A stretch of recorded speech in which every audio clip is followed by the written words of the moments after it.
It's time to check in on all of the celebrities who have threatened not just once, but multiple times now to leave the United States if Trump wins the election. They threatened it in 2016. Most of them, if not all of them, did not follow through on their promise. Mm-hmm. But now that Trump has won again, we're just waiting for an update, you know? The list is very long. There are a lot of examples. There was a great meme of like two Mounties, two Royal Canadian Mounted Police on horseback. Says, any Hollywood people yet? Nope.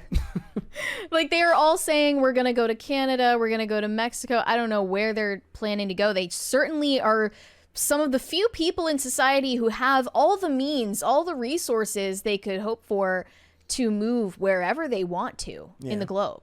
But they refuse to do so. They will not follow through on their threat. It shows a drastic lack of understanding of civics to not realize that you yourself, celebrity person, could move to a state that better reflects your values. Oh, wait, you already live in California, which drastically, in many ways, is far left and represents your values. Just stay there. If anything, you're just making it harder on yourself. As far as I'm concerned, if you are a celebrity who made a public statement threatening to leave and renounce your U.S. citizenship in the event of a Trump victory, you ought to be deported in the new administration. Wait, do they threaten to get rid of their citizenship, or is it just that they're leaving and going to get citizenship as well somewhere else? Because they still want to be able to come back here to work. Oh yeah, they all want the perks of living in the U.S. without any of the drawbacks or any of the responsibilities, really. That's who they are. This is 20. This one from Brian Bledsoe. Not to bring the vibe down, but I miss you yesterday to attend my uncle's funeral. He was a veteran, and it was nice to acknowledge his service and his life on Veterans Day. I'm sorry for your loss.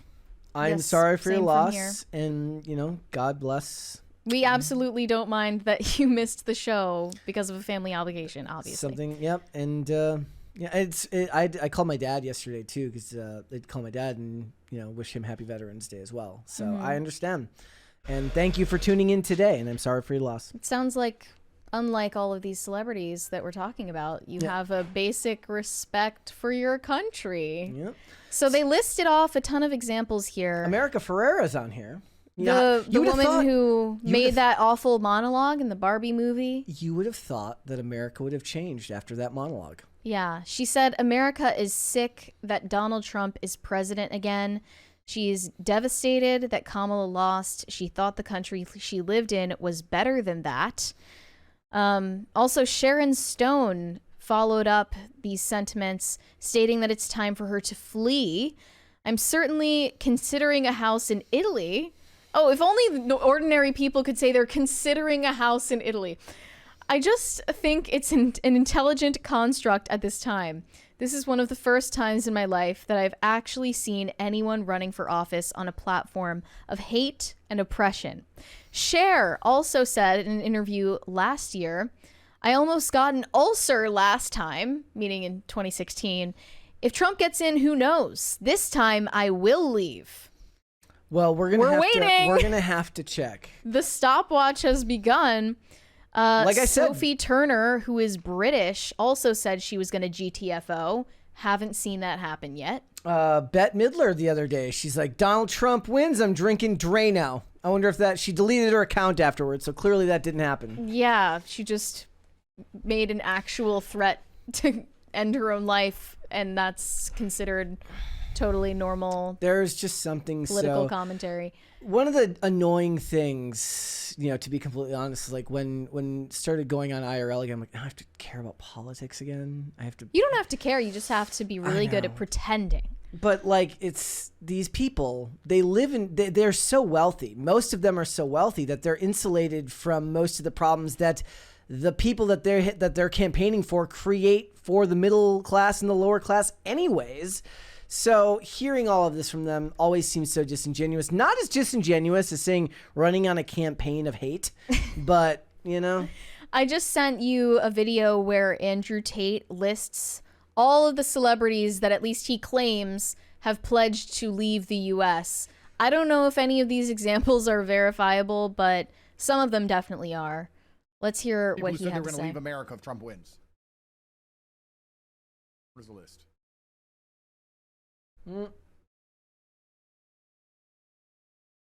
Where's the Let's list? read out all these names. There we go. Alec Baldwin, fuck off. These is the list of people who said they're going to leave the country if Trump wins. And of course, they were all lying. They're going to stay exactly where they are because they're fucking retards. Ready? Alec Baldwin, fuck off. Whoopi Goldberg, fuck off. John Legend, fuck off. Wait, so if John Legend leaves, does that mean Chrissy Teigen goes with him? We can only hope. Okay. Yeah. Chrissy Teigen, his stupid whore wife, who's a terrible person, you can fuck off. Remember the stories about Chrissy Teigen, like, sending really, really awful Like messages telling people? teenagers to K themselves. Yeah. I remember. We'll hold off on the right because he's He's has has some colorful language and yeah. strong words for these people, and I don't necessarily disagree with the sentiment at all. But it includes Alec Baldwin, Whoopi Goldberg, John Legend, Chrissy Teigen, Rob Reiner, Barbara Streisand, Cher, Megan Rapinoe, Tom Hanks, Amy Schumer, Lady Gaga, Taylor Swift, Jane Fonda. I will say that the one that always surprises me that people care about is Rob Reiner. He's very predictably Like why TDS, would so. why would anybody care what Rob Reiner thinks? Like, Was he in that one video with Olivia Wilde and Mark Ruffalo where they're like protesting Maybe. and Olivia Wilde is like, "This is America is not Trump," and they were all like repeating after her and acting like she ate. yeah. I think he like- was on one of her sides and then Mark Ruffalo on the other side.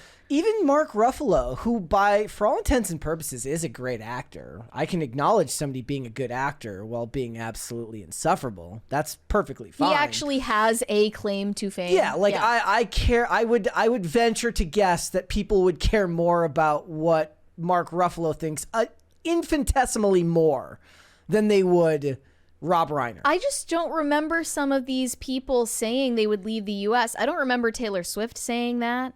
I don't think so either. I don't think so either. But some of these I definitely believe. Madonna. I do wish definitely. I do wish that with this election that it would bring an end to the anti-American idea that this country kind of has operated on for a long time. It was one of those things that long before I was ever politically initiated or had even really gathered my thoughts on what I thought of these types of issues, I was always weirded out by how many people my age were like not fans of the country they were from. Now, they weren't even necessarily political at that time in the sense that they cared about a political party, but they seemed to want to lash themselves over being from America because America was evil.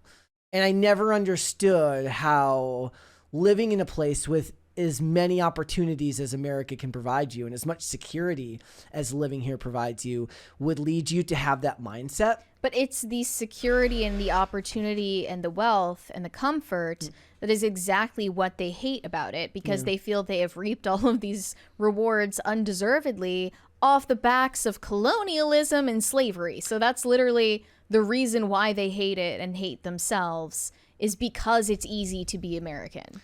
Yeah, compared to anywhere else in the world. That does feel at least like for a the lot time of being. what it's like is that when you don't face any actual strife and your country is protected by two oceans and the world's greatest military. There is actually something that rings true in that if you don't face any strife, you should feel ashamed of yourself. Like, you should actually seek it out if you can't naturally face any adversity. Yeah. Professor Fierce's Rob Reiner directed The Princess Bride. I don't really I still don't care. That's cool. Like, we can still watch The Princess Bride. We just know that he's an idiot. That's one thing. I do encourage everyone to kind of develop a bit of a callus when it comes to the stupidity of politicians and the stupidity of actors and celebrities, because you lose out on a lot of great work when the opportunity to take in a lot of great art when you start saying, I'm not going to watch this because this person said this to me. The way I see it is as transactional as it is, that actor got paid either way. Maybe they get some royalties, maybe not, but I don't have a problem with watching movies and taking in art from people who have vastly different political views than me. It actually made me think of something that was really interesting. I started rewatching Justified for like the 8,000th time. And I remembered there was this episode early on where he's investigating a death at this house, and this lady bought fake Hitler paintings, had fake Hitler paintings made. And you find out at the end, like these paintings are being bought by this collector, right? And it's creepy because everyone's like, he's like, you should see my collection of Hitler paintings. And they're like, what? I don't want to fucking look at that. Are you insane? And when they reveal at the end, when he gets his hand on the paintings, what it is his family was Jewish, and he buys them all and then he burns them and he puts the ashes in a glass, like in a jar. And I was just thinking about the idea that you would look at the art and get some type of pleasure out of it is kind of gross, right? Given what Hitler did. But the show kind of put it on its head, where they kind of were, the artist or the collector seemed like he was criticizing it first. Well, you know, I can buy these and divorce myself of it. But what he was doing was saying, oh, fuck Hitler.